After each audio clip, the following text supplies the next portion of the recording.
Dear Lady Love TV.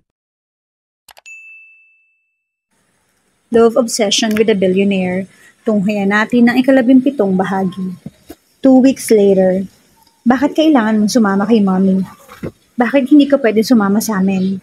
Ninitian ko si Mon habang nakatayo kaming dalawa sa loob ng NAIA Terminal 1. Nakanguso siya habang nakatingin sa akin. Nasa paligid lang si Yela. Kanina'y nakita ko siya pero hindi niya na ako nilapitan. 2 linggo na nakalipas mula na mangyari ang gabing yon. Ang madamdami namin pag-uusap. At ang hindi na niya ako tiningnan o kinausap. Pinupuntahan na lang ako ni Mon sa bahay. Nihahatid siya ng driver ni Yela o ng lola ni Mon. Pero hindi siya nagpapakita. And frankly speaking, I missed her so much. Dadalawin kita doon. Ang bilin ko sa'yo, di ba? Magpapakabait ka at huwag kakain ng chocolate kasi magkakasakit ako. Huwag kakain ng madaming sweets saka fatty foods. If I wanna reach my dreams, I have to start living a healthy life. Tumango lang ako. Niyakap ko si Mon. Hinayaan kong tumulo yung luha ko. Mamimiss ko siya. Magiging iba na ang lahat dahil wala nang mangungulit sa akin. Wala nang tatawag ng dad, daddy, dad sa akin. My life would be dull and gray again. Daddy, love kita. Amoy daddy ka, love kita. Di ba magsisikip naman tayo? Araw-araw. Yung sa internet, dad. Skype, anak. Wika ako sa kanya. Oo nga, yun nga yung sinasabi ko. Maglilinis ka ng ears, daddy, ha? Lumuha ako. Mon, wipe my tears. Bakit ka umiiyak? Daddy naman eh. Niloloko mo ako, sabi mo, real man, don't cry. Napuwing lang ako, anak. Niyakap ko si Mon. Maya-maya itinawag na ang flight nila papuntang Perth. Humigpit yung yakap ko sa kanya. I didn't want let him go, pero tinawag na siya ng lola niya. Kinakailangang isama ni Yela yung lola ni Mon para mailabas ang bata sa bansa. Hindi pa kasi ayos yung papeles ni Mon. Hindi pa siya nailalagay sa pangalan ni Yela. Bye, Dad. Napaiyak siya. Mamimiss kita, Dad. I love you. Bye. Kumaway-kaway siya. Tumingin sa akin. I waved back at him. Itinakip ko yung kamay ko sa bibig ko. Ang sakit-sakit. Gusto kong makasama yung anak ko pero hindi pwede. Hindi pa pwede. Napaupo ako sa sahig. Humahagulhol ako na parang bata. Hindi ko kaya yung sakit. Daig ko pa ang namatayan. And I hated it. I didn't want to be as vulnerable as this. Bata, naramdaman kong tinapik ako ni Alex. Siya ang kasama ko sa paghahatid sa mag-ina ko. Totoy, tayo na dyan. Uy, sabi niya sa akin. Tumayo ako at niyakap siya. Kuya, ayoko na. Ang sakit-sakit. Wala na. Wala na. Wala na sila. Bilang ko, halos 1 buwan nang wala sa bansa si Yela at Simon. Hindi ko alam na posible palang mangulila ng husto sa mga tao, lalo na sa isang bata. Walang gabi na ipinagdarasal ko na sana sa pagising ko ay naroon na muli ang anak ko sa tabi ko. Gabi-gabi akong umiiyak. Hindi ko naman itatanggi kung gaano ako kaiyakin. I just miss my son so much. Sa kabila nito, namimiss ko rin si Yela. Ganito pala yung pakiramdam na alam mong hindi na babalik sa iyo ang isang bagay. Parang naghihintay pa rin sa pagkatapos. Bigla nang maalala na wala na pala. Hindi na babalik dahil sa kagagawan ko. Nakaupo ako sa harap ng table ko sa loob ng private office ni Dada sa bahay. Naghihintay ako sa tawag ni Mon. Umaga dun ngayon at nakasanayan ko ng tuwing umaga itatawag siya sa akin. Kahit paano inaiibsan yung pangungulila ko sa kanya. Hindi naman nagtagal ay nagring na yung Skype account ko. Si Mon yung tumatawag sa akin. Hi anak, bati ko sa kanya. Natawa ako dahil hindi nakatapat sa mukha niya yung camera kundi sa tiyan niya. Inaayos niya yung iPad at nakita ko na rin ang mukha ng bulilit ko. Dad, Daddy, kikita mo ako? Tanong pa niya. And I giggled. Oo anak, kumusta? How's your school? May friends ka na ba? Inenroll ka na ba ni Mami sa isang Filipino school sa Perth? And last week ay nagsimula na siya mag-aral. Una ay ayaw pang pumasok ni Mon, pero pumasok din siya. Sinabi niya sa akin na gagalingan niya para ang hihingi niyang premyo sa mami niya ay ang pagpunta ko sa Perth. Pwede naman kasi akong pumunta doon kung gusto ko, pero inaalala ko si Yela. Alam kong hindi pa siya handang makita ako. 1 buwan pa lamang ang nakalilipas. Alam kong masakit pa sa kanya. Alam ko na kahit na gaano kasakit ang pagpapalaya kay Yela, pinakamagandang desisyon na ginawa ko sa buong buhay ko. Hindi ko pa man nakikita kung ano yung epekto nito sa kanya. Alam ko naman na magiging masaya siya. May friend na ako, si Adrian. Pero kasi girl siya kaya hindi kami nakakalaro ng mga pamboys na game dad. Saka, nagja-jogging kami ni uncle pag morning. Sabi niya, hindi na daw niya ako dadalhin sa boarding school. Saka mabait naman pala siya dad. Binilhan niya ako ng bike. Pang-exercise ko daw kasi yon. Nag-freeze yung ngiti ko. Why was I thinking of killing Sunny? Nung una, nakikita ko si Sunny bilang best choice para kay Yela. Pero hindi para sa anak ko. Nakita ko talaga no na mahal nga ni Sunny si Yela. Ngunit hindi naman kasama yung anak ko sa package deal. Akin yung anak ko. Dad, napatingin muli sa laptop nang marinig ko yung boses ni Mon doon. Yes anak, I kept my smile. Miss na kita, sana nandito ka. Nagpout si Mon. Napangiti naman ako. Iyong totoong ngiti na. Naisip ko na kahit ano yung gawin ni Sunny, hindi mapapalitan ang pwesto ko sa buhay ng anak ko. Mahaba pa yung oras. Makakabawi pa ako sa kanya. Alam kong mahal niya ako at mahal na mahal ko rin siya. Maya-maya ay nagpaalam na si Mon sa akin. Papasok na kasi siya sa school. Ako naman ay naghanda na rin. Kailangan kong pumasok sa opisina ngayon. Sinabi ko kay Alex nung nakaraan na ako ang hahawak ng lahat ng business ni Dada.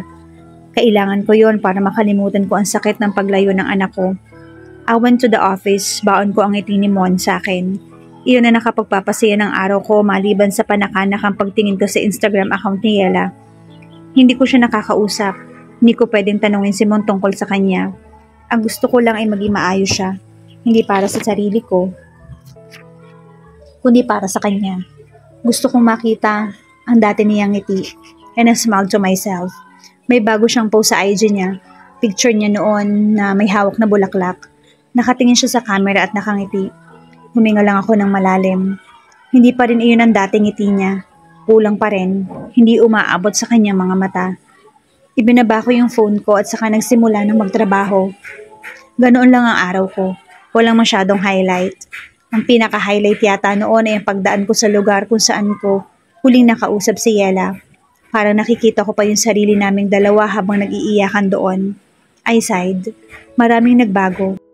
Isa doon ay ang tingin ko sa traffic lights. Hindi lang ang simpleng traffic lights para sa akin ang mga yon, kundi simbolo ng pagmamahal ni Yela para sa akin. I sighed again. Lumilipas ang mga araw, lalong lumalaki yung butas sa puso ko. Hindi ko alam kung paano maiibsan ang kalungkutan. Hindi ko rin alam kung paano gagalaw ng normal na para bang walang kulang sa akin. Nang gabing yon, hindi na naman ako makatulog. Sa mga ganoong pagkakataon, umaalis ako ng bahay at nagpupunta sa highway kung saan ako iniiwan ni Yela. Pakiramdam ko kasi ay doon niya ako babalikan.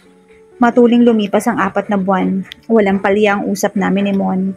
Hindi ko pa rin nakakausap si Yela. Hindi ko pa rin tinatanong. Nagkakasya na lang ako sa Instagram post niya. Medyo nakadama pa ako ng inis na makita kong inilike ni Lito ang post niya tungkol sa paglalakad niya sa umaga. Yela's hair had grown. Mahaba na ulit at itim na itim ang buhok niya. Mas bagay yun sa kanya kaysa nung iba-iba yung kulay nito. Nakikita ko rin ang dahan-dahan ng umaabot sa mga mata niya ang ngiti. Masaya ako na nakikita ko siya. But I couldn't help but miss her. Daniel, boses yun ni Ava sa kabilang linya. Tinawagan niya ako ng gabing yon para ayain lumabas. Para kumain. Pumayag ako at wala namang masama. Sinundo ko siya sa bahay niya. Inuuto pa nga ako ni Judas dahil ang gwapo ko daw. Hindi ko na lamang siya pinansin. Inaya ko nang umalis si Ava at tinala ko siya sa favorite Japanese restaurant niya. Masaya din naman ako. Si Ava ay nagpalinga-linga. Anong order? I smiled at her. She looked at me. Bahala ka. Ano bang masarap dito? Tanong niya. Kumunot yung noo ko. Ikaw talaga, Ava. Di ba paborito mo dito? Sagot ko sa kanya. You like the century noodle soup here. Daniel, I like Italian food. Isa pa, hindi pa ako nakakapunta dito. Kaya nagtataka ako kung bakit ako dinala dito. Hindi naman ako kumakain ng Japanese food. Then, it hit me. Hindi nga pala si Ava yung kasama ko dito dati, kundi si Yela. Si Yela ang may gusto sa restaurant na to. Siya ang may paborito ng Japanese food at hindi si Ava. Natapos ang gabi ni Yela na siya yung iniisip ko. Hindi ko nga alam kung naburyong ba si Ava dahil wala akong ibang nasabi kundi si Yela. Kinuwento ko sa kanya yung mga bagay na naalala ko sa ina ng anak ko. Inihatid ko siya sa bahay. Ako naman natagpuan ko yung sarili ko sa highway, sa mismong pavement kung saan ako huling niyakap ni Yala. I miss her. I think I love her. Mom, Mom, Mommy. Nakangiti kong sinalubong si Mon habang pababa na siya ng hagdanan. Ginulo ko yung buhok niya. Pagkatapos ay ihinagkan ko siya sa pisngi. Halos lingkisin na niya ako sa higpit na yakap niya sa akin. Masaya ako dahil hanggang ngayon, hindi ako makapaniwala na nasa pangalan ko na yung anak ko. Siya na ngayon si Mon Fidel, son of Yela Fidel. Maria Yela Fidel. Sa tingin ko ay nakabuti sa aming dalawa ang pagbalik ko dito sa Perth. Maayos naman kami. Mabait si Sunny sa kanya at unti-unti ay gumagaling ako. Alam na rin ng parents ko sa Vegas yung tungkol kay Mon. Nung isang linggo ay pinuntahan na ni Mommy si Mon and hit it off. Mabait kasi yung anak ko. Mommy, nagtawag ng dad si akin. Na-freeze yung ngiti ko. Ayos lang naman nag-uusap sila ng daddy niya. Pero hanggang ngayon ay naiilang akong kausapin o pag-usapan si Daniel. Natatakot kasi ako na baka bumalik yung sugat ng kahapon at mawala ko ulit yung kalahati ng sarili ko. Ngayon pa nga lamang ako nakakaginhawa. Ngayon lang ako nakakaalpas. Ayoko muna siyang kausapin. Nisabi mo ba sa kanya, Ma'am, nakakasal ka na kay Papa Sunny bukas? Napangiti lang ako nang marinig ko yung sinabi ni Mon. Halos makalimutan ko na yung pangako yun sa kanya. Bukas ay ikakasal na kami ni Sunny. Matapos ang lahat na nangyari, ang lahat ng delays and problems, ikakasal na kami. Natutuwa ako na magkasundo na sila ni Mon, na hindi na niya nakikita ang bata bilang anak ng iba kundi bilang anak ko. Tanggap na talaga niya ang lahat sa akin. Ay, bakit hindi mo muna isukat yung talks mo para bukas? Ikaw ang best man ni Papa Sunny, kaya dapat ikaw yung pangalawa sa pinakapogi sa lahat. Ibinigay ko kay Mon yung damit niya. Excited naman siyang kinuha yon pagkatapos ay tumakbo na sa itaas para isuot yon. Tumayo ako at pumunta na rin sa silid ko. I admire the gown I gonna wear tomorrow. Kahit paano ay nakaramdam ako ng excitement. Gusto ko nang maganap ang mangyayari bukas. Desisyon ko yun at masaya ako na okay din sa anak ko yung desisyon ko. Nang gabing yun ay nagkaroon ng maliit na salo-salo ang pamilya ko at ang pamilya ni Sunny. His parents love Mon kaya lalo akong natutuwa sa kanila. Hindi magiging mahirap ang mga bagay-bagay sa amin. Nakangiti ako nagmamasid lamang sa kanila. Matapos ang dinner ay nag-usap-usap pa kami. Walang stag party sa Sunny at wala din naman akong bridal shower. Ayos na sa amin na magkasama-sama ang pamilya namin sa gabing yon.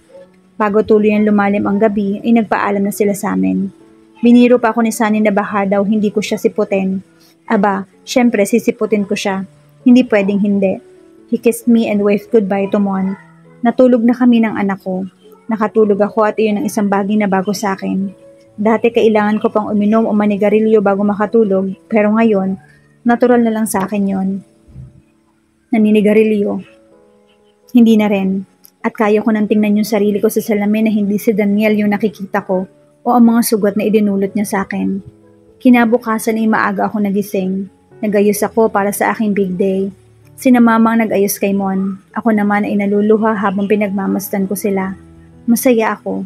Wow, Mommy, mukha ka ng queen. Napahagikik ako nang makita ko si Mon. Ang gwapo nung anak ko, kahit mukha siyang puputok na sa kanyang tuxedo. Sumakay na kami ng sasakyan. Malalapit lang ang chapel na pakakasalan sa amin. Nang dumating ako doon ay naroon na si Sunny. Pinaayos ang pila ng mga abay at nang magsisimula na silang maglakad, bumaba ako ng kotse at dinama ang bridal march ko. Naluluha pa ako dahil nakikita ko sina Sunny at Mon malapit sa altar. But then, parang pinaglalaroan ako. Nakikita ko rin si Daniel sa mismo kinatatayuan ni Sunny. Narating ko ang dulo. Iniabot sa akin ni Sunny ang kamay niya. Napalunok ako. Matagal kong tinitigan iyon. Was I really ready to let go? I looked at Sunny and took his hand. Yes, I was ready to let go, Daniel.